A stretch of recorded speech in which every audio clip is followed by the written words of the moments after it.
oculta el sistema, porque dice la verdad acerca de todo. Y sí, sin velo. Estamos en el tomo 1 y nos quedamos en la página 160, después de analizar esos ilusionistas, faquires, prestidigitadores, y estamos en su tema, las hazañas de los magos conjuradores de la India y del Tíbet.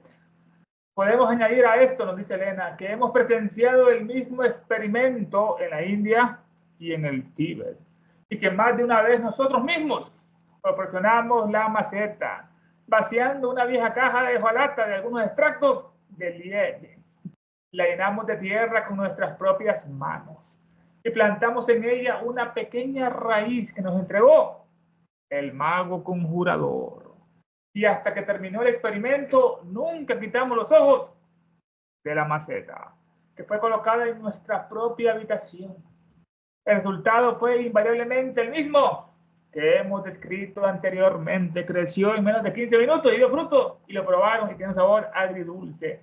¿Se imagina el lector que cualquier mago conjurador podría producir las mismas manifestaciones bajo las mismas condiciones? Que pregunta nos lanza Elena aquí al final de esta parte. Qué grandes hazañas Elena nos va a introducir al Oriente hermoso que tanto desconocemos en Occidente, como un mundo de la fantasía, de la ilusión, de la hechicería y brujería. Los griegos tenían miedo a ir a la India porque se pueden quedar hechizados, como refiere Apolonio de Tiana, cuando hizo sus viajes hasta allá y todos sus discípulos se fueron. No querían ir a la India por miedo a esa tierra de encanto. Y Elena, bueno, te conocemos su historia, nació en Europa y después viajó por el mundo, Arabia, la Palestina, el Egipto, Australia, América, y llegó a esa zona misteriosa que fue rechazada 2 veces. Al entrar al Tíbet, la rechazaron. En ese tiempo no había aviones, había que hacer largas peregrinaciones para ese lugar.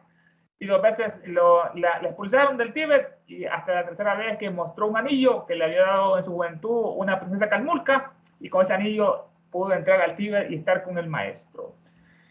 Dice, podemos ir a esto que hemos presenciado el mismo experimento en la India, la Aryavarta, la tierra que Elena tanto nos cuenta en la otra obra muy conocida por las grutas y selvas del Indostán. En la India y también en el misterioso Tíbet, es la tierra de la espiritualidad en aquella época. Lhasa, la capital, se decía que tenía en Europa, que los europeos nunca habían entrado al Tíbet. Había rumores, había cuentos, tradiciones que había ya por los Himalayas, en el techo del mundo, un palacio más grande que el Escorial, que el de Buckingham o de Versalles de Francia. Y ellos se reían, esos son cuentos de hadas, ¿cómo va a tener ese palacio con un techo de oro? Pasaron los siglos y las tradiciones que decían los alpinistas se hicieron realidad. Ahí estaba el Tíbet, estaba el Potala, la capital Lhasa, ese palacio magnífico del Dalai Lama. Después del Tíbet, Elena nos da una profecía en esta obra, en otra parte, que el Tíbet posiblemente iba a ser invadida, nos decía ella, por los chinos, que eran muy materialistas, los chinos y después pasó todo esto, al pie de la letra, se hicieron comunistas, que fueron invadidos después del Tíbet, fueron invadidos por las fuerzas del mal, por las manos sombra, que enviaron a Mao Zedong, a destruir le mandaron Mao Zedong a sus discípulos y a sus seguidores comunistas ateos a destruir el Tíbet. Imagínense, no tiene nada que ver con China, pero querían destruirlo porque son los malos, ¿no? Lo cual hicieron, conquistaron el Tíbet a la fuerza, destruyeron cientos de monasterios. Qué horrible fue esa invasión china al Tíbet. Ahí podemos ver cómo lucha, como pasó en Atlántida, lucharon los buenos y los malos, la magia maligna y la magia buena, los hechiceros. Pero esta vez ganó el mal porque estamos en Kali Yuga. Dice Elena que hemos presenciado, se dice que ella estuvo más o menos 7 años en el Tíbet, más o menos 7 años en varios viajes, que hemos presenciado el mismo experimento en la India y en el Tíbet. En el tomo 4 de esta obra y el tercero nos habla mucho del Tíbet, de los monasterios que ella conoció, que tenían computadoras, nos dice literalmente, tenían computadores, y los budistas en esas grandes pagodas aisladas del mundo, tenían ya computadores. Ella lo describe así, que vino un lienzo o una pintura donde la luna se movía y cambiaba de fase inmediatamente. Eso lo podemos ver con ordenadores fácilmente, pero en aquella época que ni había electricidad, ni Tesla había iluminado el mundo, ya Elena nos refiere a eso en esta obra, en esta parte, los computadores que tenían unos monjes budistas. Podemos añadir a esto que hemos presenciado el mismo experimento en la India y en el Tíbet, y que más de una vez nosotros mismos proporcionamos la maceta donde iba a crecer la fruta, ¿no? Vaciando una vieja caja de hojalata de algunos extractos de liec. Estos extractos fue una industria cárnica de gran importancia entre el fin del siglo XIX y principios del siglo XX, inventada en 1840, esos extractos. Así que Elena, bueno, dio una vieja caja a esta ley, Lake nació en 1803, era el barón Justus, químico alemán, inventor, agrónomo, escritor. Considerado uno de los pioneros del estudio de la química orgánica, importante. Fue profesor de la universidad y ideó el método de enseñanza moderno orientado al laboratorio, a la práctica, al conocimiento, y por tales innovaciones es considerado como uno de los mejores profesores de química de todos los tiempos. El Lake, conocido por aplicar los conocimientos de la química a la biología y a la agricultura. Este fue el Liek. Así que Elena dice, nosotros mismos hemos proporcionado una maceta vaciando una vieja caja de hojalata de algunos extractos del Liek. La llenamos de tierra, como hizo el fakir, ¿no? Con nuestras propias manos, y plantamos en ella una pequeña raíz que nos entregó el mago conjurador. Este mago, bueno, y hasta que terminó el experimento, 15 minutos, nunca quitamos los ojos de la maceta, que fue colocada en nuestra propia habitación, allá en el Tíbet, la India. El resultado fue invariablemente el mismo que el descrito anteriormente en este caso. ¿Se imaginan? Una pregunta, ¿se imagina el lector que cualquier mago conjurador podría producir las mismas manifestaciones, fenómenos, bajo las mismas condiciones? La pregunta, Elena. Dice que el PDF lo siguiente: a esto añadiremos que hemos presenciado el mismo experimento en la India y en el Tíbet, con la particularidad de haber proporcionado un bote vacío de extracto de carne lier, que sirvió de maceta rellena de tierra con nuestras propias manos. Sirvió de maceta rellena, bueno, vamos a ver la traducción. Con nuestras propias manos la llenamos en nuestra misma habitación para plantar una raicilla que el fakir, aquí en la traducción original no dice el fakir, dice mago conjurador, que el fakir nos había dado al efecto, sin que apartamos de un instante la vista del bote, de la maceta, hasta que la terminación del experimento. Y el resultado fue idénco al ya descrito. Sería capaz un prestidigitador, bueno, esa traducción está errónea, hermano, miren, aquí dice prestidigitador, en el original dice, sería capaz cualquier mago conjurador es muy diferente a prestidigitador. Bueno, este fue Clemente, el español que tradujo esto, sería capaz un prestidigitador. Estos son los que hacen movimiento rápido con las manos y engañan a la gente, ¿no? Estos son ilusionistas, estos son truqueros. ¿Sería capaz un prestidigitador de hacer lo mismo en igualdad de circunstancias? La pregunta que lanza Elena. Bueno, ¿qué le parece este subtema? Aquí la del Tíbet, no sé si nos quieren compartir algo del Tíbet, hermano, de la India, que piensan de esos lugares tan recónditos para nosotros en Occidente, el Tíbet, y los fenómenos que hacían ahí estos magos conjuradores.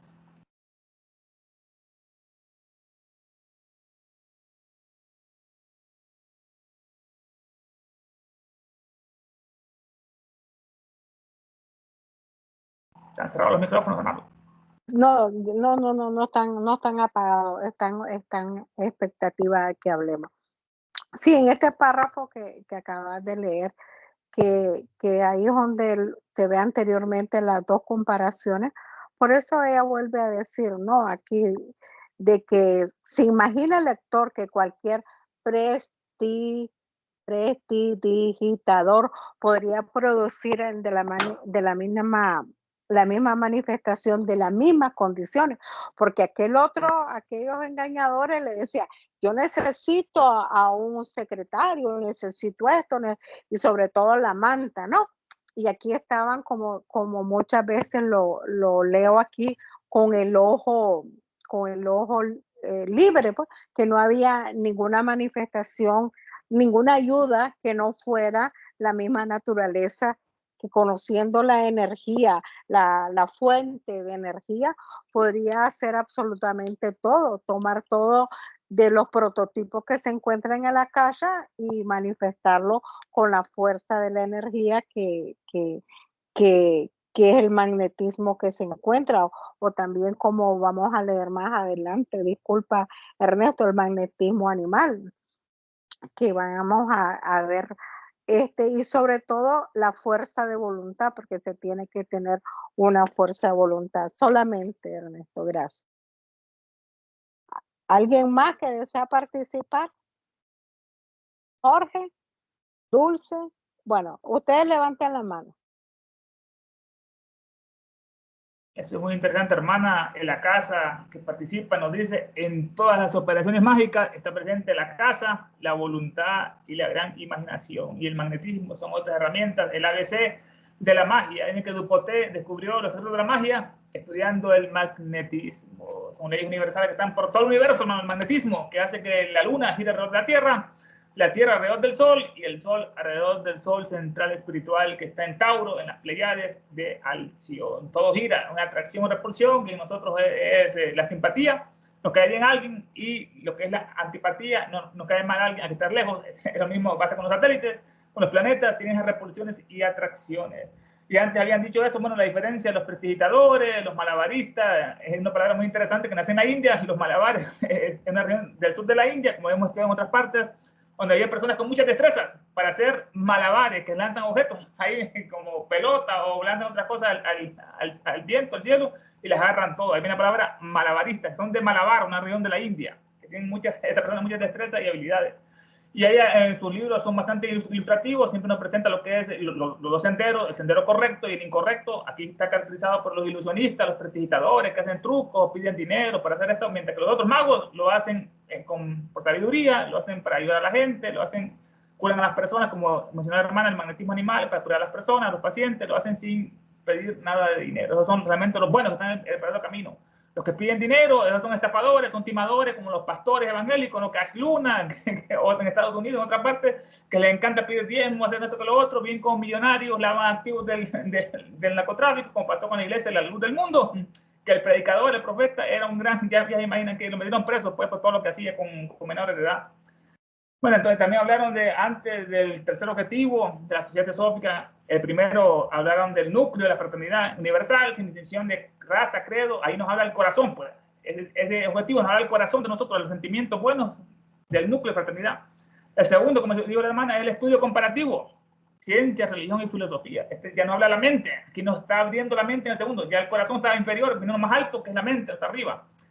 Estudio comparativo tanto de Occidente como Oriente. Elena traza un puente magnífico para los occidentales para que conozcamos las grandes maravillas que no conocimos en el Oriente, con el estudio del budismo, del jainismo, el brahmanismo y las filosofías, las 6 darsanas, etc. Ese no habla al segundo objetivo, va a la mente, y el tercero, que el más poderoso, va al espíritu, más arriba de la mente está el espíritu, que nos habla de esos poderes latentes, ocultos, que están en el ser humano, que Patanjali los describe en su tercer pada, de los siddhis, los poderes que se adquieren. Los inferiores son caminar por el agua, caminar por el agua, como hizo Jesús. Jesús aprendió eso en la India, cuando estudió con los yogas. Tenía ese siddhi, controlaba ese aire vital, el udana. Caminar, y de los siddhis más poderosos que hay es viajar más allá del espacio-tiempo, materializar otros cuerpos, como clonar su propio cuerpo, o incluso nos hablan de capaz de cambiar la historia, capaz de cambiar la historia, es un siddhi superior que debemos buscar. Y bueno, y se hablaban cuáles son las diferencias de los prestidigitadores con los faquires, los conjuradores, y más adelante vamos a hablar de ese adepto, el varón Dupoté, que la hermana ya nos estaba haciendo esa introducción al varón de Dupoté. Y entramos al segundo subtema, que es detienen toros, caballos salvajes, con ciertas palabras. Esta es la verdadera magia, ¿no? Imaginen un toro que lo detienen con una palabra, con un mantra, lo detienen y se hace pacífico ese toro o ese tigre, como en otras partes nos describe con los budistas, que los tenían como gatos a los tigres. Detienen toros, caballos con ciertas palabras. El erudito Orioli, miembro correspondiente del Instituto de Francia, da varios ejemplos que muestran los maravillosos efectos producidos por la fuerza de voluntad que actúa sobre el invisible proteo de los mesmeristas. Dice a este propósito: he visto ciertas personas que simplemente pronunciando ciertas palabras de poder, que tienen a toros y caballos salvajes a toda velocidad y suspenden en su vuelo la flecha que corta el aire. Esto parece ficción, pero imaginen lo que hacen, es el verdadero mantra, que tienen una flecha, queda paralizada en el viento esa flecha. Lo mismo afirma Tomás Bartolini. Este es un tema muy interesante, nace la introducción, el opening. El erudito Orioli, él nació un 18 de marzo de 1783. Científico, físico, filósofo, médico, arqueólogo, poeta, literato, abogado, periodista, político, un polímata, ¿no? Fue uno de los fundadores de la República Romana. Vino la unificación después de la guerra de Garibaldi, de Mazzini, destruyeron al Papa. El Papa antes controlaba, tenía estados pontificios, y esto lograron lo que es la fundación de la República Romana. Este fue uno de los pioneros. Era masón y esoterista. Los masones, cuando todavía no estaban tan contaminados por la maldad, cuando eran los masones todavía era una institución de luz, como ella nos va a introducir en el tomo cuarto de esta obra. Ahora los masones, de sus luces y sombras, cómo cayeron y fueron penetrados por el mal. Era masón y esoterista Orioli, y fue iniciador, a su vez, de una generación de masones en aquella época. Orioli, en la doctrina secreta, Elena nos habla del gran iniciador. El gran iniciador, que es lo mismo que hace pero en la versión oriental, es el que inicia todo el conocimiento oculto, es el que porta la llama, es el Lucifer, el portador de luz. El erudito Orioli, miembro correspondiente al Instituto de Francia, nos da toda su pedigrí, da varios ejemplos que muestran los maravillosos efectos, es importante, los maravillosos efectos producidos por la fuerza de voluntad. Como dijimos, este es el ABC de la magia, la casa, la voluntad, la imaginación, el magnetismo. Así que Orioli da varios ejemplos que muestran los maravillosos efectos producidos por la fuerza de voluntad que actúa sobre ese invisible proteo. Esa voluntad, como la hemos estudiado, es el primero de todos los poderes. Nos dice el Lucero Teosófico, Van Helmont, es el primero de todos los poderes. ¿Cuál? La voluntad divina. Y dice Paracelso, que dicen que era una encarnación previa a Helena, Paracelso, dice que la voluntad determinada es el principio de todas las operaciones mágicas. Esa voluntad determinada, el principio de todas. Bueno, así Orioli le da varios ejemplos que muestran los maravillosos efectos producidos por la fuerza de voluntad que actúa sobre el invisible proteo de los mesmeristas. La voluntad actúa sobre ese fluido, ese invisible proteo, nos dice aquí Elena, proteo. Era un dios marino, como Neptuno, como Poseidón, y sus principales características eran de este proteo, era la capacidad de metamorfosearse, de cambiar de forma.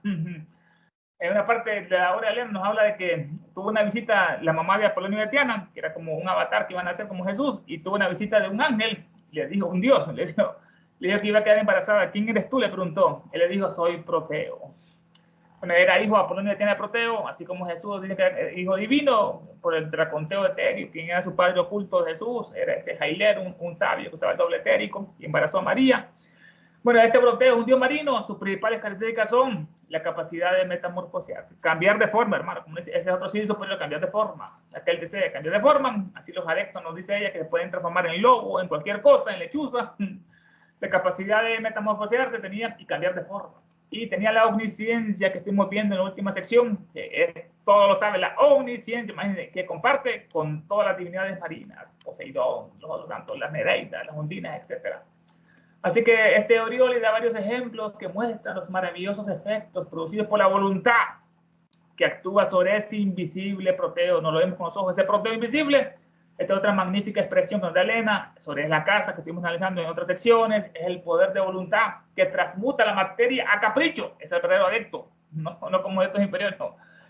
El poder de voluntad que tiene que transmuta, cambia la materia a su capricho, es el verdadero adepto, como Elena materializaba rosas, llovían flores cuando ella quería, en la India mostró sus poderes que no le creían, eran bastante como aquel que decía hasta no ver, no creer. De varios ejemplos, Orioli, de que muestran los maravillosos efectos producidos por la fuerza de voluntad que actúa sobre el invisible proteo. Hay una palabra proteínas, también lo más esencial, las proteínas proteo, que cambian de forma las proteínas. De los mesmeristas, como dice la hermana, este es el magnetismo animal, mesmer, no es hipnotismo, es otro gran error que tiene el PDF, es mesmerismo, hay que ver la diferencia, viene de mesmer. Es el magnetismo animal, derivado de Mesmer, un doctor que redescubrió la fuerza magnética, no la descubrió, la redescubrió y sus aplicaciones prácticas. Nos dice otra parte que Paracelso ya en la Edad Media la usaba y curaba a muchas personas, el gran médico Paracelso, y curaba cualquier dolencia y mal con sus talismanes que él mismo hacía, que los magnetizaba. Mesmerismo es el magnetismo animal, no es hipnosis, es derivado de Mesmer, que se redescubrió la fuerza magnética y sus aplicaciones prácticas. Las aplicaciones todas es práctico, no es teórico, es más parte de la práctica hace el maestro. Es un dicho, Mesmer, que descubrió esa fuerza magnética y sus aplicaciones prácticas para curar a las personas. Es una explicación, ese mesmerismo es una corriente vital, una corriente de prana, que puede transmitir una persona a otra, por cuyo medio se produce un estado anormal en el sistema nervioso que permite ejercer una influencia directa sobre la mente y la voluntad del sujeto mesmerizado, no hipnotizado, o persona mesmerizada. La referida corriente de prana es la energía vital, prana es vital, vida. Es la energía vital que es especializada por el doble etéreo, es una función contra el doble etéreo, además de ser de los viajes astrales, el cuerpo astral, especializa esa corriente vital especializada por el dobleterio que emite el mesmerizador, en este caso Mesmer o Paracelso, para restaurar a una persona débil y para curar las enfermedades. Cuando un paciente está enfermo en un hospital, vienen familiares a visitarlo y además de traerle así, le traen la buena vibra, la voluntad que él se cura más rápidamente que el paciente que no tiene esa visita de sus familiares. Tiene una explicación, Elena, científica hermosa de ese poder del magnetismo animal, como curamos las personas en este caso. Así bueno, que Orioli da varios ejemplos que muestran los maravillosos efectos producidos por la fuerza de voluntad que actúa sobre el invisible proteo de los mesmeristas. Dice a este propósito Orioli, he visto, de la Academia Francesa, he visto ciertas personas, son iniciados o adeptos, que simplemente pronunciando ciertas palabras, imagínate hermano, que puede tener la palabra, la casa, palabras de poder, son los mantras, que en otra parte de los analistas, los mantras son fórmulas de pensamiento que actúan por las leyes ocultas de la naturaleza. Así son como los encantamientos, que he visto ciertas personas que simplemente pronunciando ciertas palabras que tienen a toros y caballos salvajes, con una palabra, la palabra poder, la palabra perdida, que en otra parte la estudia Elena, búsquenla, dice en la Tartaria, en la Mongolia o en el Tíbet, esa palabra perdida que transforma al hombre en un dios casi todopoderoso, como Brahma, porque la gente la buscaba, esa palabra perdida en los monasterios. Simplemente me he visto ciertas personas que simplemente pronunciando ciertas palabras, alguna vez me contó de que alguien tenía un sangramiento de la nariz, una epistasis, y estaba en un convento de un monasterio, y una persona dijo un nombre extraño, Adán, que es la nariz, y dejó de sangrar. Así dicen que es lo mismo, son otros encantamientos occidentales que curan enfermedades. He visto ciertas personas que simplemente pronunciando ciertas palabras que tienen los toros y caballos salvajes, salvajes a toda velocidad, imagínense, y suspenden en su vuelo increíble la flecha lanzada, la saeta que corta el aire, increíble. Lo mismo afirma, además de este académico francés, Bartolini. Nació en 1616, era un médico, matemático, teólogo danés. Descubrió el sistema linfático, la linfa, que es donde van lo que son las células de inmunidad, de enfermedades. La familia Bartolini fue famosa por la cantidad de científicos que tuvo, 12, de los cuales fueron catedráticos de la Universidad de Copenhague, capital de Dinamarca en este caso. Dice el PDF lo siguiente, dice, el ilustrado Orioli, el erudito, ¿no?, miembro correspondiente al Instituto de Francia, cita muchos ejemplos en demostración de los maravillosos efectos de la voluntad cuando actúa sobre el invisible proteo de los mala traducción, aquí dice hipnotizadores, totalmente negativo, no, el hipnotismo es negativo, el numerismo es positivo, como el fakir, o como el mago, como el medium, aquí están las dos corrientes, es mesmerismo, dice la obra en original, mesmerismo, no hipnotismo. Cuando actúa esa fuerza de voluntad sobre el invisible proteo de los mesmeristas. Dice a este propósito, Orioli, he visto algunas personas que con solo pronunciar ciertas palabras paraban en seco la precipitada carrera de toros y caballos, aquí va toda la palabra salvajes, no domesticados, y detenían en su trayectoria la flecha que hendía los aires. Lo mismo afirma Tomás Bartolini. Hermanos, ¿algún pensamiento acerca de que se han escuchado esto, que con esos encantamientos, qué otros trucos o magia hacían los adeptos? No sé si nos comparten alguna experiencia, hermanos. Ahí están los micrófonos abiertos. Tania, si me permites, algo muy breve, ¿verdad? Porque Esperanza nos acompaña por primera vez y lo que Ernesto hace es que él traduce del inglés y por eso nos lo pone aquí en la pantalla y nos lee el que tenemos traducido al español y él está mencionando estos errores porque el de español tiene casi en cada párrafo le encontramos errores, así como lo está mencionando Ernesto.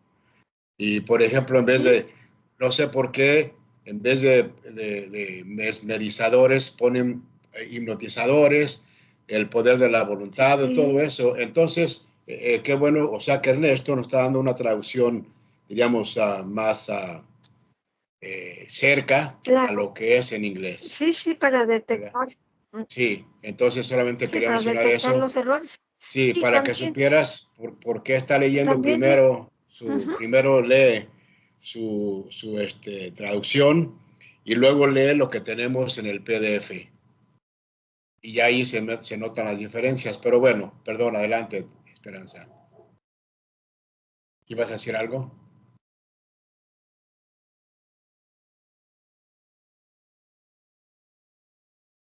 Te cerró el micrófono, hermana. Sí. Entonces, otra cosa para Esperanza, si nos escuchas. Bueno, no Esperanza, todos. Volviendo a la primera parte que leíste, Ernesto, ¿verdad? Y, en esta parte de la que se mencionó, ¿verdad? Fue la primera parte. Los maravillosos efectos del poder de la voluntad cuando actúa sobre el invisible proteo de los mesmerizadores. Sí. Ahora, el invisible proteo aquí se refiere al cuerpo astral también, porque es proteo, sí. O sea que puede cambiar, ¿no? El poder del astral es maleable, entonces por eso se refiere aquí a que los efectos del poder de la voluntad, cuando actúan sobre el astral invisible de estos sí. no hipnotizadores, sí, mesmerizadores. Sí, no, o sea, no nada malo decía para ti, Esperanza, lo quería más o menos mencionar. Sí, sí, adelante. Sí. Sí, es como cuando se precipitan las cartas o algunos otros fenómenos. Si se tiene el en el astral y hay la suficiente voluntad y concentración, aparece aparece en lo fenoménico. Sí, está muy bien, me parece muy bien y las definiciones que ponen aquí. Aquí, por ejemplo, dicen que actúa sobre el invisible proteo de los mesmeristas, ¿verdad? En vez de decir mesmerizadores. En vez de decir ¿sí? Hipnotizadores. Mesmerizadores. Ajá. Sí. En vez de decir sí, ya entendí, es por eso. Ya entendí el motivo, sí, está bien. Gracias, Roberto. Gracias a todos. Sí.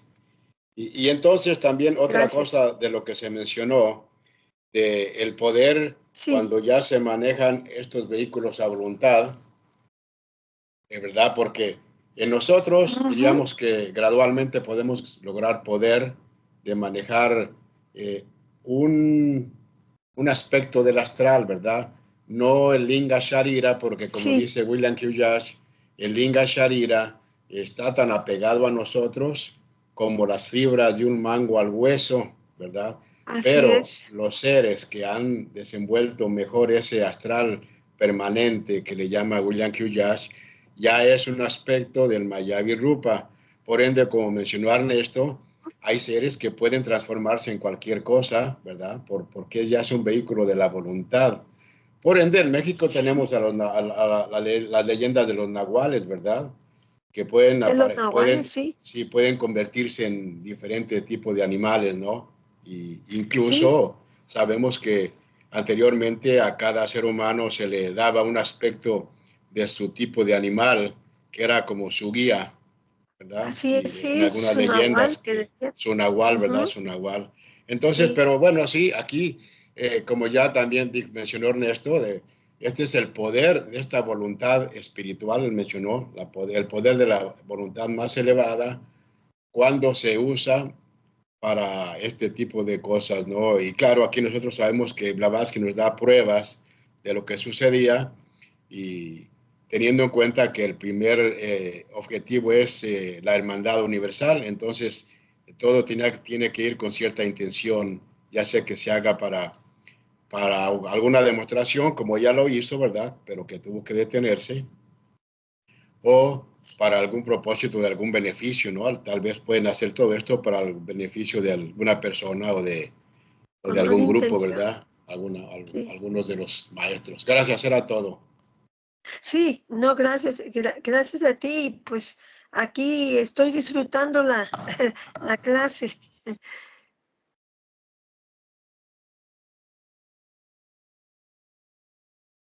Eso también nos menciona de que cuando él estuvo en la India, tuvo contacto con los maestros, él descubrió que él podía curar personas con solo imposición de manos, en los glaucomas, los curaba.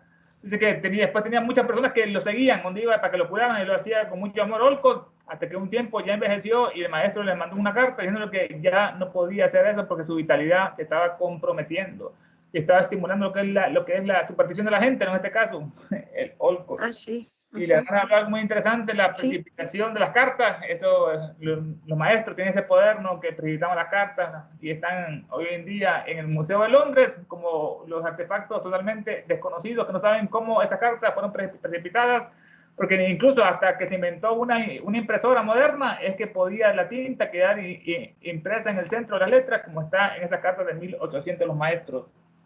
El hermano habló acerca de esto, del cuerpo astral, lo hemos comentado otra vez, son técnicas ocultas como el draconteo etéreo, como quedó embarazada María, por el cuerpo astral de un anciano, y habló del Mayab y Rupa, que los maestros tienen esa capacidad que hemos escuchado en los nahuales, en otras culturas antiguas, de que el hombre se transforma en cualquier cosa en un animal. Incluso como una anécdota un poco negativa, pero bueno, muy real, tenía una vecina que ella tenía un cierto parecido a una lechuza, tenía los ojos grandes, este tipo de cosas, y un día cerca de su casa restauraron una casa y ahí los obreros vieron una lechuza muy hermosa, estaba de día, como no miran, y la asesinaron a la pobre lechuza. Entonces, como algo extraño que noté, que como al día o los 2 días murió esta vecina de asesinar, imagínense algo parecido en ese caso, hermano. Lo que el hermano comentó acerca de los animales ocultos, que cada quien tiene un token, un animal oculto, que uno sabe cómo transferir esa conciencia. Pasamos de lo consciente a lo inconsciente. Y antes se comentó un caso interesante, el hermano, que nos dice en la doctrina secreta, nos da muchas respuestas. Dice que lo inconsciente se hizo consciente para conocerse a sí mismo. En eso estamos nosotros, conociéndonos a nosotros mismos, como decía Sócrates. Hombre, conoces a ti mismo y conocerás a los dioses y al universo. Estamos en el subtema, hermanos, un poder mágico lo obliga a permanecer inmóvil, un poder mágico. Dupoté, como decía la hermana Dupoté, el varón, el adepto Dupoté dice, cuando trazo sobre el suelo con tiza o carbón esta figura, un fuego o una luz se fija en ella. Es una figura cabalística, podemos imaginar que es el hexagrama de Salomón, lo hemos estudiado, que no es de Salomón, es de la India, es el Vishnu. Cuando trazo sobre el suelo con tiza, carbón, esta figura, puntos suspensivos, un fuego y una luz se fijan en ella, en el tono astral de hacerlo. Pronto atrae hacia sí a la persona que se le acerca, la detiene y le fascina la figura. Y es inútil que intente cruzar la línea. Un poder mágico lo obliga a permanecer inmóvil. Al cabo de unos instantes se rinde, profiriendo sollozos. La causa no está en mí, dice Dupoté, no está en mí, está en este signo enteramente cabalístico. En vano emplearías la violencia porque no pueden atravesarlo. Sacado de la magia revelada, página 147, el título es La magia develada. Develar o revelar, bueno, tienen algo parecido, de quitar el velo, develar o revelar, quitar el velo nuevamente. Bueno, Dupoté, como dice la hermana, era un gran esoterista francés, nació en 1796. Se convirtió en un renombrado practicante del mesmerismo, de Mesmer, ¿no? Las teorías desarrolladas por primera vez por el médico Mesmer sobre el magnetismo animal. Estableció escuelas donde curaba a las personas de forma gratuita. Estos son los verdaderos adeptos, gratuitas, no cobran dinero. Así curó muchas niñas epilépticas, Dupoté. Les ponía a todos los enfermos que se agarraban de las manos, después colocaba a uno que metiera sus manos en un agua magnetizada y se curaban. El Dupoté consideraba el mesmerismo o el magnetismo animal como una ayuda como es la teosofía, para lograr una transformación social, pasar de lo degenerado a la regeneración, una transformación social, incluso lo consideraba como una revolución. A los franceses les encanta la revolución. Elena consideraba a Dupoté como un adepto enviado por la fraternidad, el gran Dupoté. Dice él, cuando trazo sobre el suelo con tiza o carbón esta figura, ¿cuál figura es esa? Podemos ser el sello de Vishnu, imaginarlo, los hexagramas, los 2 triángulos entrelazados, un fuego, una luz se fija en ella, en esa figura, un fuego y una luz se fija en ella.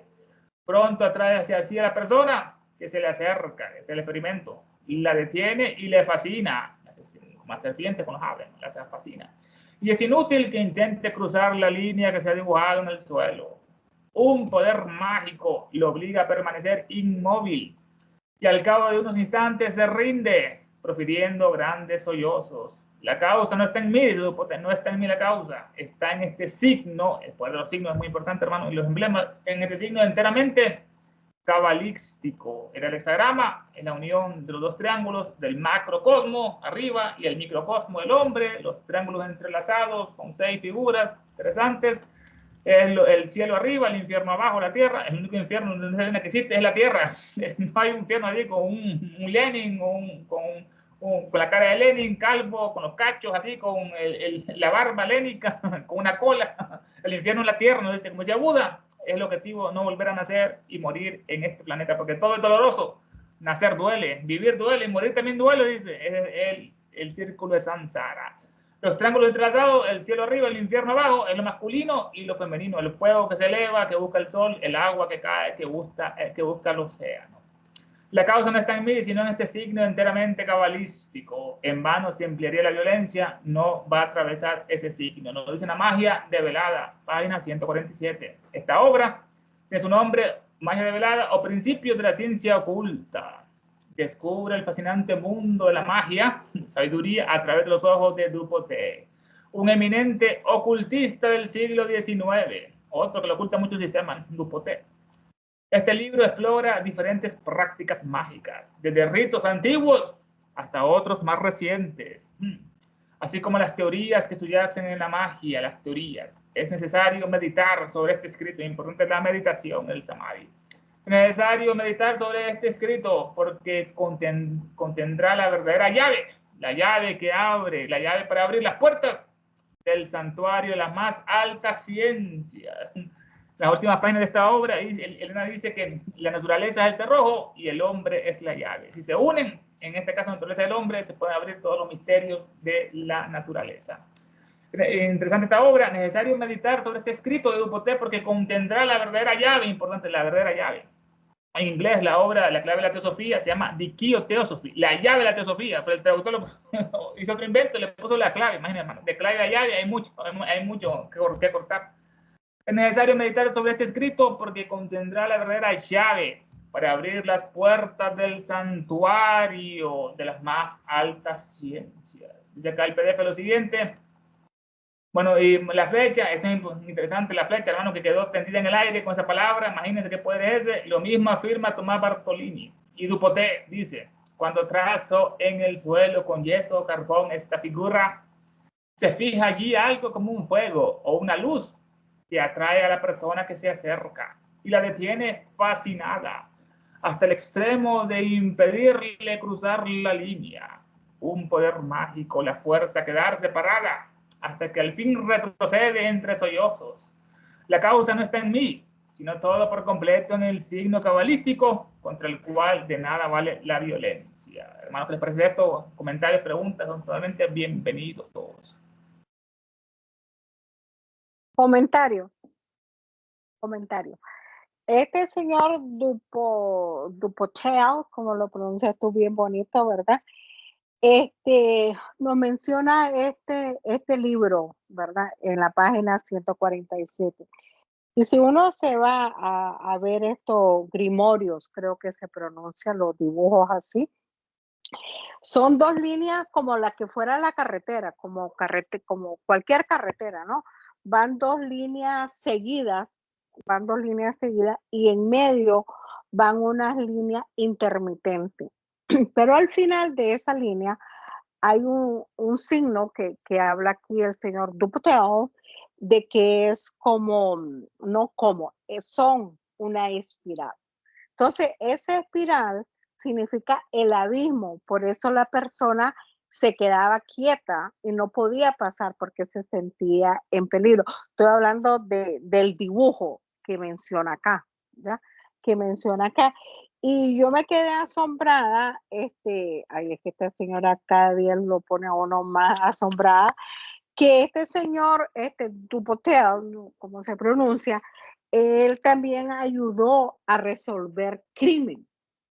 Se dice que él usaba algo que se llama psicografía, y habla de los 4 puntos de la cábala. Ahora, anteriormente a esto, y esto tiene que ver para no dejarlo pasar, por lo menos para mí se me hizo bastante llamativo, cuando nos habla de los 3 elementos que se necesitan, porque están incluidos lo que es la luz, el calor y la humedad. Y aún más me quedé asombrada que pone como un paralelo luz con mercurio, calor, azufre, humedad con la sal.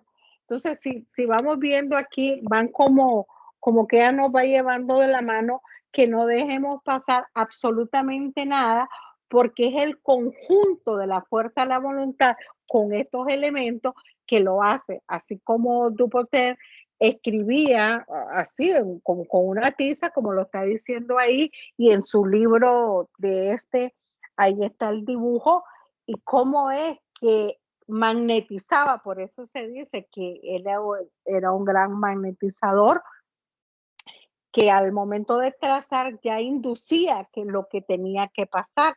Por eso yo no sé si que más adelante no me voy a adelantar, que cómo inducía para que la persona, sin saber, porque iba con los ojos vendados, no pasara del obstáculo antes de llegar al símbolo cabalística esa, que es una espiral.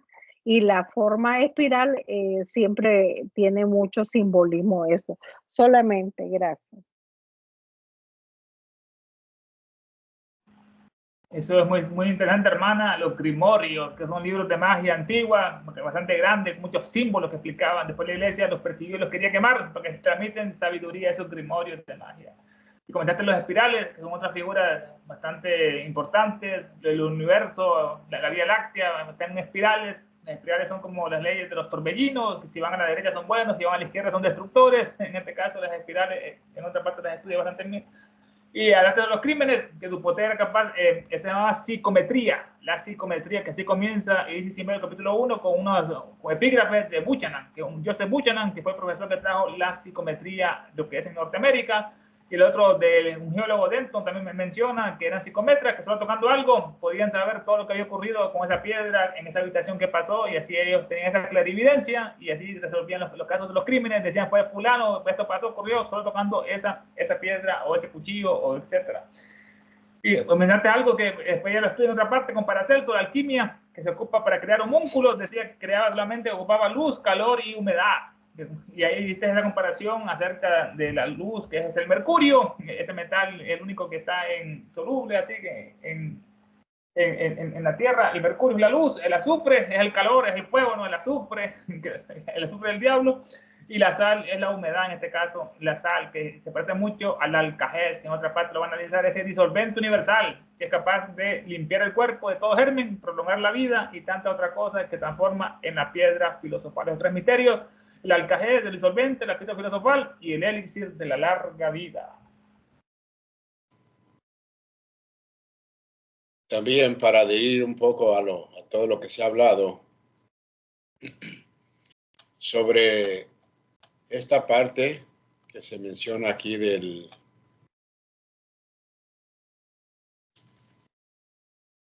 donde dice un poder mágico, ¿verdad? Y está con bastardillas.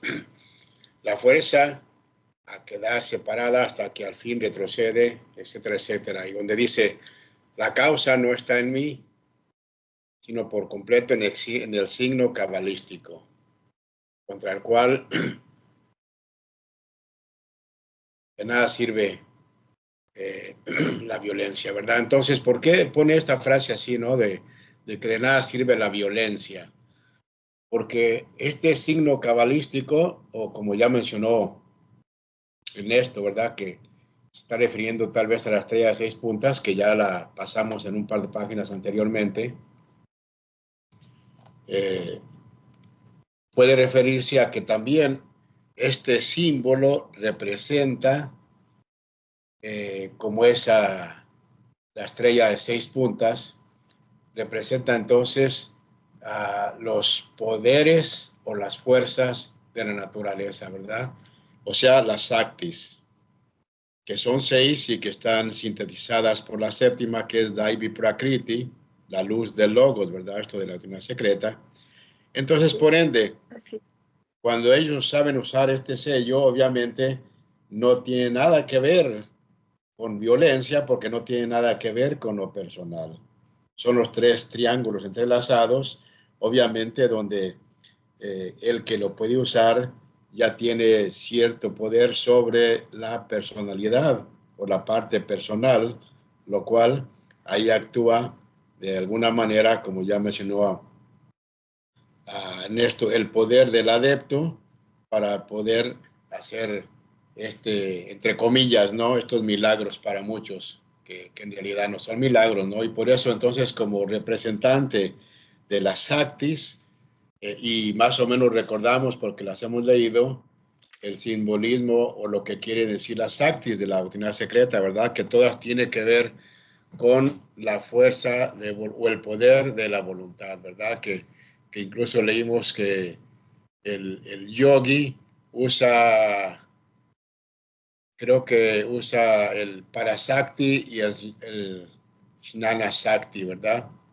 En todo esto, porque es el poder, o Icha Sakti, perdón, el poder de la voluntad, ¿no? Donde la concentración en lo que uno quiera en la mente se puede manifestar. Pero claro, hay que tener ya esta limpieza de personalidad para poder actuar estas cosas sobre estos planos. Sí, es como, perdón, Roberto, es como Kriyasaki también, ¿verdad? Es como Kriya Shakti, aunque es un poco diferente porque el Kriya Shakti tiene ese poder de crear, ¿verdad? Y de crear, exacto, sí. Son grandes poderes de Kriya Shakti, el superior, dice que está atrofiado, solamente está funcional en 1 de cada millón de personas, dice Elena, sin prepararse. Es el poder que fue atrofiado por la glándula pineal, por el mal uso que hicieron los atlantes, los lemures en su continente, que causó el hundimiento en esa batalla entre el bien y el mal. Kriya es sagrado, Kriya, como Krishna, de la raíz sagrado, Krish, y Shakti es el poder sagrado. Todos estos pensamientos, hermanos, se materializan inmediatamente, imagínense eso. Nos habla también del Ida Shakti, el poder de la voluntad, sí. El otro es el poder del pensamiento y termina con el Kundalini Shakti, el magnetismo, la serpiente enroscada en el hueso sacro. Y ahora entramos a ese subtema, los increíbles experimentos hechos por Regazzoni. En una serie de notables experimentos hechos por Regazzoni, en presencia de ciertos médicos franceses, testigos, ¿no? Bien conocidos de París, efectuados el 18 de mayo de 1856. Se reunieron una noche juntos y Regazzoni con su dedo trazó una línea cabalística imaginaria. Esta es la diferencia, aquí la dibujó Dupont en el suelo, esta fue imaginaria con su dedo. Trazó una línea cabalística imaginaria sobre el suelo, sobre el cual hizo algunos rápidos pases magnéticos, unos pases magnéticos. Se acordó que los sujetos mesméricos, seleccionados por los investigadores y el comité para los experimentos, y todos desconocidos para él, para Regazzoni, no los conocía, porque no fue fraude, ¿no? Que fue un show. Debían ser llevados con los ojos vendados a la habitación y se les harían caminar hacia la línea imaginaria, ¿no? Sin que se dijera una palabra para indicar lo que se esperaba de ellos. Los sujetos se movían sin sospechar nada hasta llegar a la barrera invisible, cuando, como se describe, sus pies, como si hubieran sido repentinamente agarrados o remachados o clavados, se adhirieron al suelo, mientras que su cuerpo, llevado hacia adelante por la inercia, por el muy rápido impulso del movimiento, cayeron y golpearon el suelo. La repentina rigidez de sus miembros era como la de un cadáver congelado, y sus talones se clavaron con precisión matemática sobre la línea fatal imaginaria. Bueno, estas palabras, hermanos, acerca de lo que hizo Regazzoni, esta serie de experimentos notables hechos por Regazzoni. Nació Antonio, se llamaba de Bérgamo, esmerista italiano capaz de realizar fenómenos. Hizo demostraciones de sus habilidades mesmeristas en varios países. Causó gran revuelo en Francia e Inglaterra, más tuvo mucha fama como curador en Francia e Inglaterra. Era un poderoso mesmerizador, profundamente erudito en su ciencia. Como Dupont, el varón, ellos son magos, porque se han convertido en adeptos, son adeptos iniciados en gran misterio de nuestra madre naturaleza. Este es Regazzoni, una serie de notables experimentos hechos por Regazzoni en presencia de ciertos médicos franceses bien conocidos, que nos da testigos de todo esto, lo que sean bien conocidos en París, el 18 de mayo de 1856. Se reunieron una noche juntos Regazzoni y con el dedo trazó una línea cabalística imaginaria sobre el suelo, pero la cual hizo algunos pases rápidos, pases magnéticos, ¿no? Se acordó que los sujetos mesméricos del experimento, ¿no?, seleccionados por los investigadores, por el comité para los experimentos, y todos eran desconocidos para Regazzoni, obviamente. Debían ser todos llevados al cuarto con los ojos vendados, importante, a la habitación, y se les haría caminar hacia la línea, sin que se dijera una palabra que indicara lo que se esperaba de ellos. No sabían cómo iban a actuar.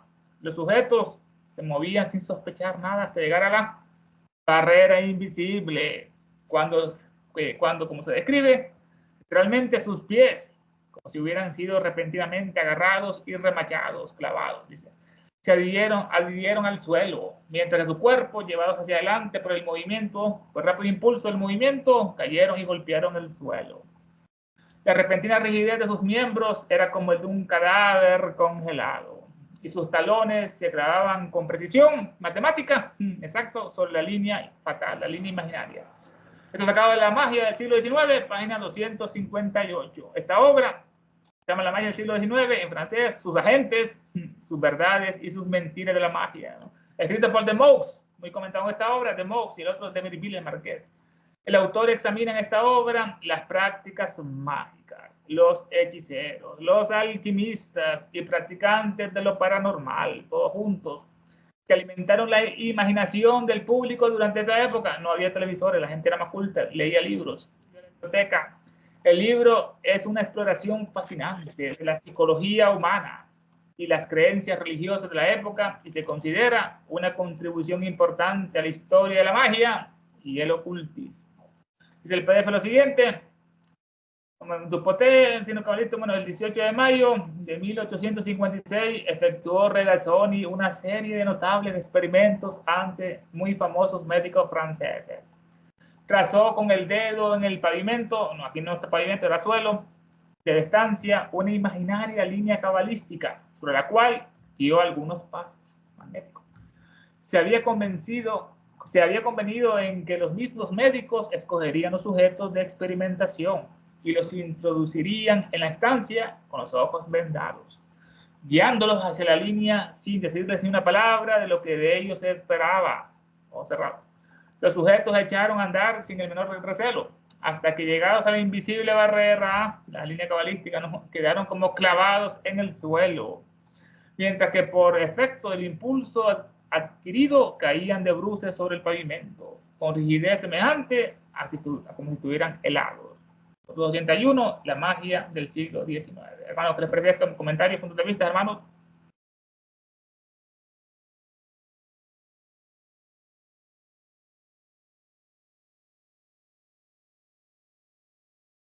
Ok. Una cualidad que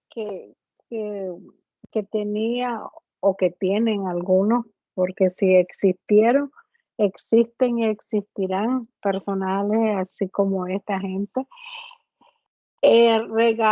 Regazzoni, por ahí creo que se pronuncia el nombre, era también de poderes magnéticos, y uno de sus cosas extraordinarias es que él podía magnetizar a distancia, hasta 300 pies de distancia. Entonces, no como los otros hipnotizadores, que para hipnotizarte tienen que estar en un mismo dormitorio o cuarto, y tendrían que estarte viéndote a ti directamente. Este señor, su facultad era a distancia. Solamente alguien más que desea colaborar. Gracias. Tú mira quién tiene levantada la mano, Roberto, porque yo no veo. Sí, yo te digo cuando alguien la levante. Dulce, adelante. Yo tengo una duda. la fuerza que ejercía los trazos era por el trazo en sí mismo o por la fuerza que le imprimía a la persona que lo había trazado. Ambas se complementaban, hermanas, y se refuerzan. Porque esa línea tiene poder, pero si tiene una voluntad débil o un pelele, entonces no se va a efectuar con ese fluido magnético que se expulsa especialmente por los ojos y por los dedos de la mano.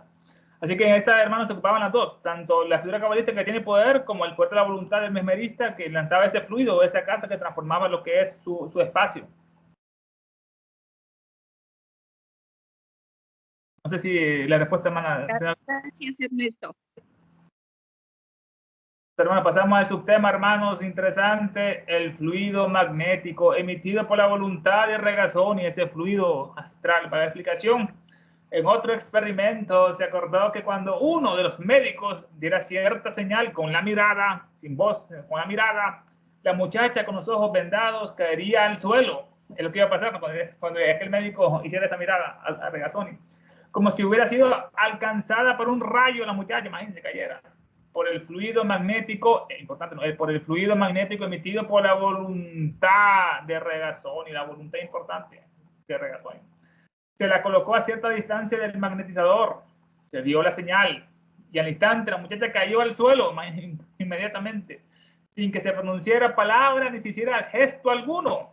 Involuntariamente, uno de los espectadores extendió la mano como para agarrarla a la muchacha, ¿no? Que se había caído, pero Regazzoni, con voz de trueno, exclamó: no la toquéis, dejadla caer. Un sujeto magnetizado nunca se hace daño al caer. Qué palabras, ¿no?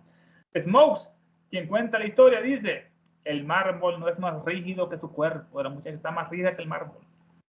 Su cabeza no tocaba el suelo. Uno de sus brazos permanecía estirado en el aire, el brazo uno. Una de sus piernas estaba levantada, solamente una, y la otra horizontal, la pierna. Permaneció en esta postura antinatural por tiempo indefinido. Menos rígida es una estatua de bronce, hermano. La magia del siglo XIX de Smokes, página 268. Ese truco, estas personas lo hacían que una persona la dormían y le ponían 2 sillas en la cabeza y en las piernas y hacían un puente y que otras personas caminaban sobre ella, imagínense, literalmente, y caminaban sin ningún peligro. No pasaba nada con esa sujeta que estaba dormida o mesmerizada. Pero en otro experimento se acordó cuando uno de los médicos dio cierta señal con la mirada, importante, la mirada de la muchacha con los ojos vendados que está experimentando, caería al suelo, era lo que ya se habían planificado, caer al suelo, que se caiga al suelo con la mirada. Como si hubiera sido alcanzada por un rayo, por el fluido magnético emitido por la voluntad de Regazzoni. Y Elena nos cuenta todo, por qué pasaba esto, pues el fluido magnético poderoso de él, este fluido acásico. Es una quinta fuerza de la naturaleza. Ya vimos Ida Shakti, vimos Tida Shakti, pues la voluntad del pensamiento, y aquí nos da otra, Kundalini Shakti, muy poderoso, que tiene enroscada de energía en el sacro, la Kundalini Shakti. Como si hubiera sido alcanzado por un rayo, por el fluido magnético emitido por este hombre, por sus ojos, por su voluntad de Regazzoni. Como hemos repetido muchas veces, la voluntad es para todos, ¿no? Es el principio de todos los poderes, es la voluntad, es el primero de todos. Y decía el gran Paracelso que la voluntad determinada es el principio de todas las operaciones mágicas. Esa voluntad de Regazzoni poderosa. Así que iba a caer esta muchacha con los ojos vendados cuando diera la señal por el ojo, por el fluido magnético emitido por la poderosa voluntad de Regazzoni. Se la colocó a cierta distancia del magnetizador y se dio la señal. Y al instante, inmediatamente, la muchacha cayó al suelo. Sin que pronunciara palabra ni hiciera gesto alguno. Involuntariamente, uno de los espectadores extendió la mano como para agarrar a la pobre muchacha que se iba a caernos. Pero Regazzoni, con la voz de trueno, le dijo: no la toquéis, dejadla caer. Un sujeto magnetizado es como los sonámbulos, ¿no? Nunca se hace daño al caer. De Smokes, quien cuenta la historia, de Smokes nació en 1805, era un periodista, escritor, polemista francés, escribió muchos libros, varios, denunciando las sociedades secretas y a la masonería. Le faltaron los jesuitas, como era católico, no habla de los jesuitas, otros malvados, no perversos. Smokes, quien cuenta la historia en su obra, dice que el mármol no es más rígido que su cuerpo. El mármol de Grecia, una de las piedras más hermosas que hay. El mármol no es más rígido que el cuerpo de esta muchacha mesmerizada. Su cabeza, ahora nos va a describir cómo quedó ella, su cabeza no tocaba el suelo. Uno de sus brazos permanecía estirado en el aire y una de sus piernas estaba levantada, con una pierna solamente, y la otra en horizontal, con una pierna apoyada. permaneció en esta postura antinatural por tiempo indefinido. Menos rígida es una estatua de bronce. La conclusión que saca este hombre en la magia del siglo XIX. Dice el PDF acá lo siguiente. Bueno, el 18 de mayo, bueno, se había convenido, ya lo leímos. En otro experimento se convino en que a una señal dada por uno de los médicos, el sujeto, que era una muchacha e iba vendada de los ojos, debía caer al suelo como herida por un rayo en cuanto sintiera el fluido magnético emitido por la voluntad del magnetizador de Regazzoni. Así ocurrió. Apenas el médico guiñó el ojo, esto le agrego un guiño de ojo, ¿no? Que era la señal convenida, y al ir uno de los circunstantes a sostener a la muchacha, exclamó Regazzoni, porque se había caído, ¿no?, con voz de trueno: no la toquéis, dejad que caiga, porque un sujeto magnetizado jamás se lastima en la caída. Smokes, al relatar este experimento, dice: no es tan rígido el mármol como lo era su cuerpo. La cabeza no tocaba el suelo, tenía un brazo extendido al aire y una pierna levantada y la otra horizontal. En esta posición violenta permaneció indefinidamente como una estatua de bronce. Aquí hay un error al final, no es como una estatua, de que es menos rígida, es la comparación, que permaneció en esta postura por tiempo indefinido. Menos rígida menos rígida es una estatua de bronce. Está más rígida ella que una estatua de bronce. Hermanos, comentarios, puntos de vista, ¿qué les ha parecido, hermano, esta parte acerca de Regazzoni?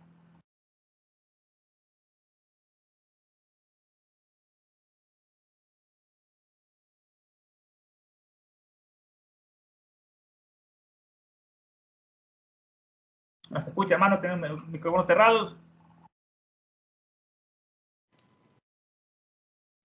Ok, yo para no perder estos minutos.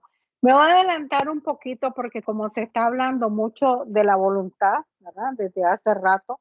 Entonces, en la siguiente clase, que lo vamos a ver, pero para tener presente, Madame Blavatsky nos hace una pregunta en general, dice: ¿qué es la voluntad? ¿Puede la ciencia exacta, porque siempre hubo ese discordia de la ciencia exacta, ¿verdad? Entonces reta a la ciencia exacta y dice lo siguiente: ¿puede la ciencia exacta decirlo?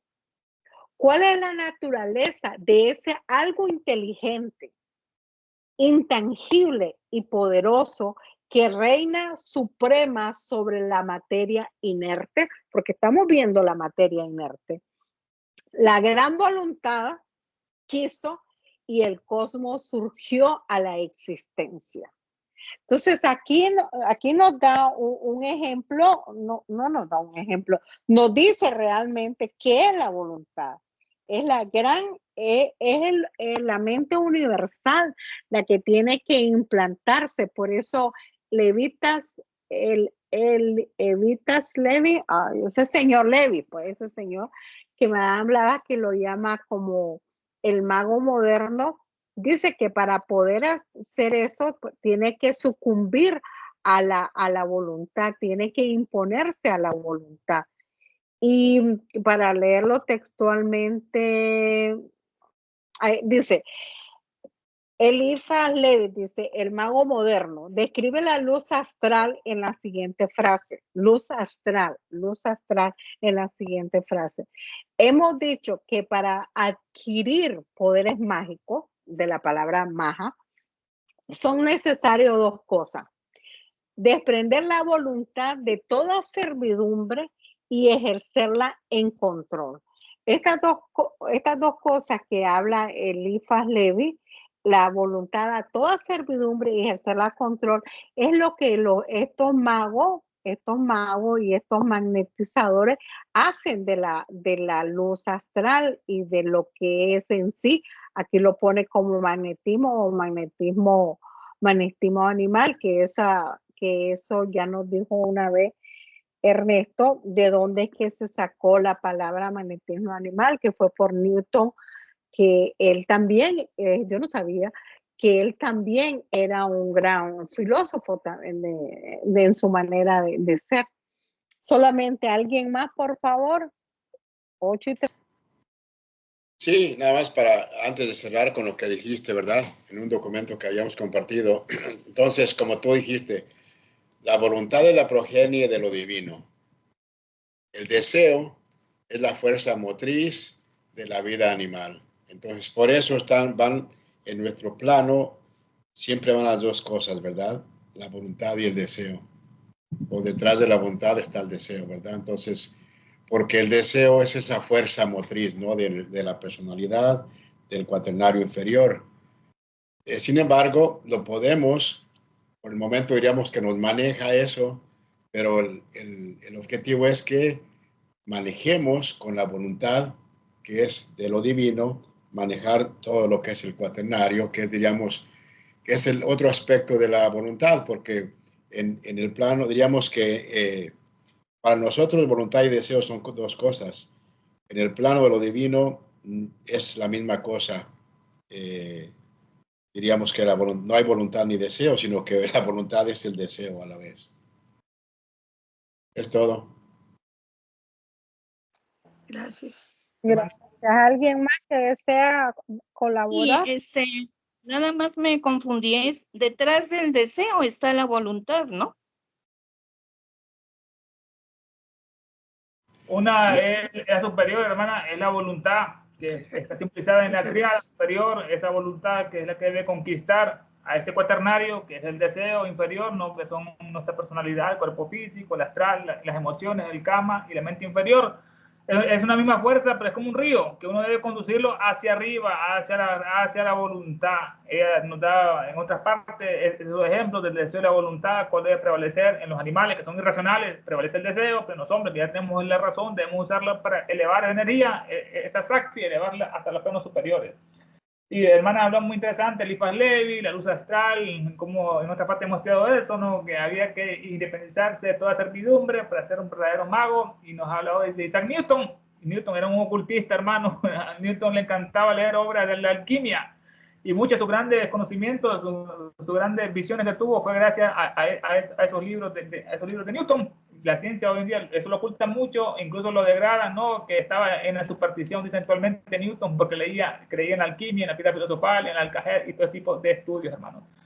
Que le apreció el estudio esta noche, hermano. Vimos cosas, un tema muy interesante de esta obra magistral y sin velo, el fluido magnético emitido por la voluntad de Regazón, y estamos en otro, que fue el otro, los increíbles experimentos hechos por Regazón, y otro subtema, un poder mágico lo obligaba a permanecer inmóvil. Y detienen toros y caballos, interesante, hermano. Y detienen toros y caballos con esa palabra misteriosa. Y el primero, las hazañas de los magos o conjuradores de la India. En la próxima sección vamos a terminar este estudio. Para la próxima sección vamos a estudiar ese subtema, los efectos más sorprendentes sobre los sistemas físicos. Hermanos, puntos de vista, comentarios finales, ¿qué les parece el estudio? Excelente, excelente, excelente, excelente, porque nos están abriendo los ojos, la mente, por eso se dice en la voz del silencio, ¿verdad?